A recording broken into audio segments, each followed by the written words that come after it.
Če si predstavljamo Evropsko unijo kot naš dom, kjer prisustvujemo vsi in vsakogar se sliši, delimo sonce si in tudi, kadar pride grom, živeti v EU je podobno kot živeti v hiši. Vsak od nas ima svojo sobo, ki za nekaj je namembna in z vsako od teh sob je nekaj dela. Čisto vsaka, ne glede na velikost, pa je pomembna in v hišnem svetu naj bi glas imela. Zdaj, verjetno ni vredno imeti še najbolj krasno sobo v hiši, ker se ne počutimo domače.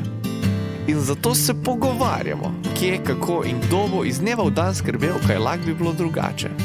Pa o tem, kako skrbimo za to našo evropsko hišo, koliko je zdrava, koliko je varna, koliko pogumna, če rigidni smo ali če iščemo si kakšno nišo, ki izkaže se pomembna in razumna.